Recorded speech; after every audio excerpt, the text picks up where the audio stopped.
Hello folks, how are we doing today? It appears I might have ruffled a few feathers with my recent video on Chinese bikes. That might have been a little bit deliberately aggro towards them. I've only had one comment that's actually salient, and obviously that's from Slow-Mo. But I've had a couple of comments that YouTube flagged, and another one recently. And basically these people are saying no, the Chinese bikes, it's they're fine, you just have to maintain your bike well, and yeah, it's a load of nonsense there. And okay, yeah, maintain your bikes, yes, obviously. If you're maintaining anything, it should stay in good condition. But my point was that with the Japanese bikes, you can treat them like absolute dog shit. You can treat them like a new Rider 125 and they'll be absolutely fine. Apart from just normal standard maintenance, it's not going to rot out from underneath you. But I've saw is, I mean, have a look yourself. After a couple of years with just minimal or standard maintenance, a lot of these Chinese bikes turn to absolute mush. Get rusted to hell. You're in rural Brazil, India, you've got YBRs and they're absolutely fine. Anyone who wants to make a snotty comment, seriously, check Facebook Marketplace. My point was that you should be spending your money, if you're intending to pass and move on to a bigger bike, on a Japanese brand, even if they are actually outsourcing and manufacturing it in China, because the build quality is so much better, the depreciation is almost non-existent. I bought my YBR, had it for a few months, passed my test, and I sold it for a profit. Biker of Atlantis, in his recent video, bought a £3,400 Kiwi Cruiser, and I think he's recently passed his test, and he's been trying to sell it, and he was offered £1,500 from a dealership. Like, I think my point stands right there. I appreciate dealers will take the mick, but what, 13,400 to 1,500 quid. It's 4-month-old and has 400 miles. Like, nah, that's not all just dealerships taking the mick, mate. Have you ever noticed that on Uber Eats you'll get a delivery and there'll be a picture of someone and then it's being delivered by someone else? Well, I found out recently that there's a bit of a conspiracy around that. And that conspiracy involves female profile pictures. Women get more tips. So blokes have been deliberately setting up Uber Eats profiles with women as their pictures in an expectation that they get more tips. That's obviously ridiculous and not true.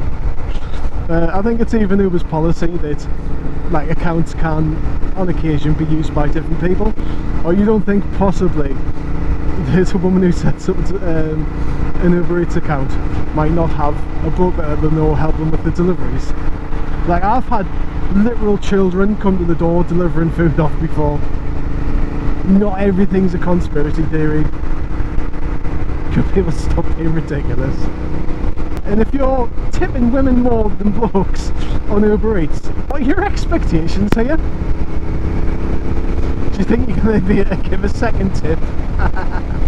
I just imagine a bloke coming to the door with his tightest Calvin Kleins on.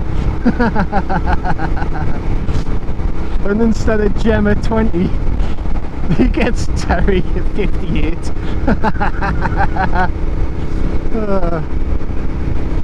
Extra sausage pizza, anyone? Yeah, I do love a good Twitter conspiracy theory. Speaking of Twitter, that gobshite Elon Musk, I found that he's selling more tat to his fanboys. This time it's £100 lamp for camping. Now I think the demographic of people who need a £100 camping lamp versus the people who are fans of Elon Musk probably just doesn't overlap very much. Yeah, people have been pointing out that basically it's a slightly reworked version of a £20 lamp, and now it's £100 and magic. I was like, I had another look as well on the website to see if there's any other junk that they're selling, and I found that there is an emergency whistle I just love that the ideal customer profile for Tesla is clearly this outdoorsy adventure person, and that couldn't be farther from the truth.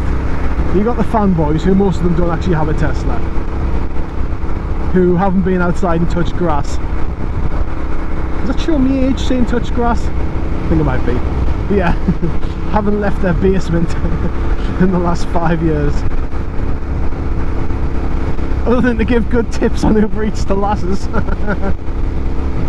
Oh, it's sort of the status middle manager types with their discounts from company car schemes that get them on the electric cars and the self-driving nonsense and all that sort of stuff. Like, I mean, cool for people who don't like driving, I guess. But something I found out recently, I think it was on Motor UK, is that I'm not sure about Teslas, but the Volvo electric, the Polestars, yeah, I can't really fit up there. Yeah, the the Volvo electric Polestars, is that their autonomous system doesn't like motorbikes at all. It freaks out. Apparently if you filter past them, they start putting on the hazards and beeping like crazy, kicking it out of the autonomous mode. So I need my opportunity to find a Polestar and mess with it. I'm pretty sure Teslas are too, because I was reading something about the training data for motorcycles being really poor. I'm always quite nervous when I'm nearby them, especially on things like motorways where there's a good chance that they've got their quote-unquote autopilot on. Ooh, i30N. Ooh, damaged i30N. Poor thing. Hey, it's extra valuation for mine. Because they've stopped making them now. Or, well, they haven't stopped selling them in the UK.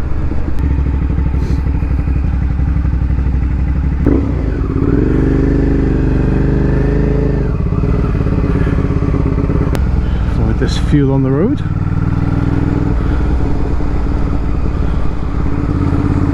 Right in the middle.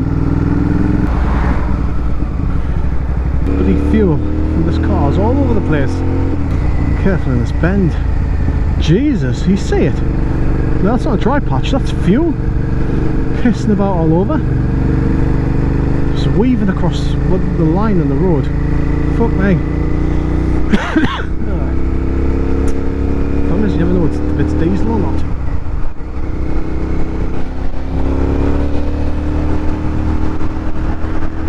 Jesus, can you see it?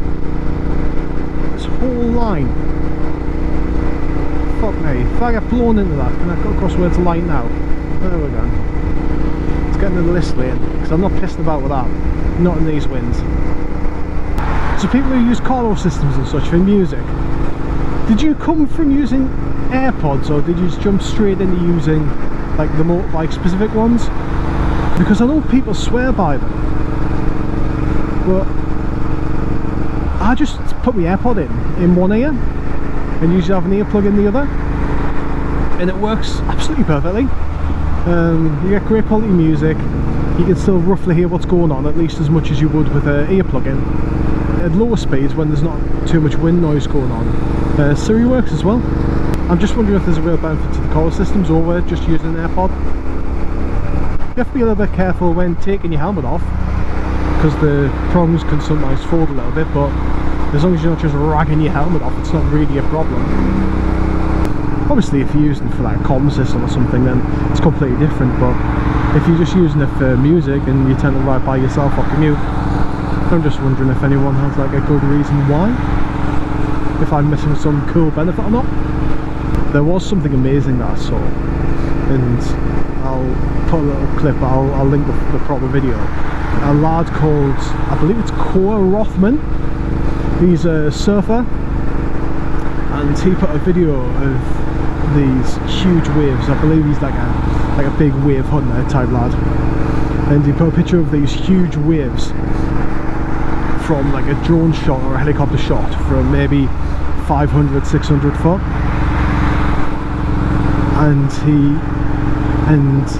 it's a bunch of jet skis hammering out the sea at like top speed, just riding up these, must be 40, maybe 50 foot waves, and just hitting the top of the crest and then flying for like 2-3 seconds through the air and then hitting the deck. It was probably one of the coolest things I've saw this year. I'm not sure how old the video was, it was just a short that popped up. But yeah, it just looked amazing.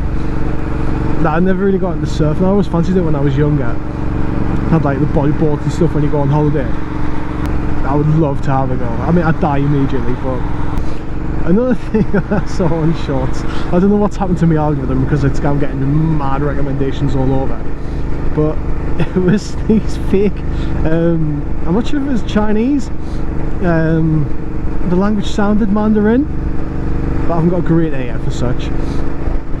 Yeah, there was this woman who put this huge carp in basically a puddle and was showing how she was quote-unquote catching it, and the tool that she was using to catch it with was like a washing up bowl. She ends up just slamming this bowl off this poor bloody fish a couple of times, and then I can't remember if she actually just picks it up or not if the video ends, but yeah, it was like, oh, this perfect fishing video. I don't know who she was trying to convince. Let's stick a big zip behind this. I'm still in the wind, but I'm not riding at 35 mile an hour in a 50. And here's the fuel again. I was talking about the Motor UK subreddit before because between that and Calamari race team, I do spend quite a bit of time browsing on there. And there was a question that someone had asked, and it was, oh, do my driving license points extend over there? Are you going to overtake me or not? Jesus, fuck off!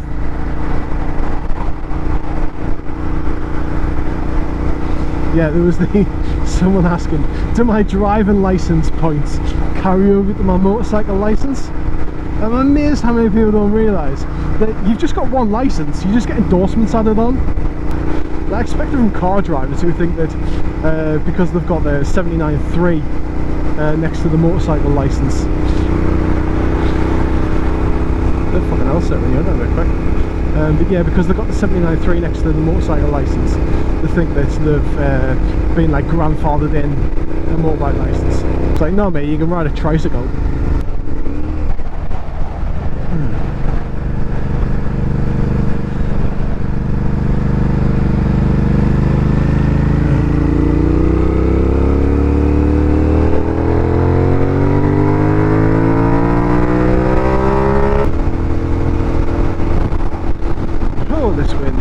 Careful on the bridge. When I did the braided lines on my bike, I realised that my front pads are a little low and they've just started squeaking. So that's another 50 quid on some centred pads that has to be spent. Oh, fuck me, this wind. Awful. Awful.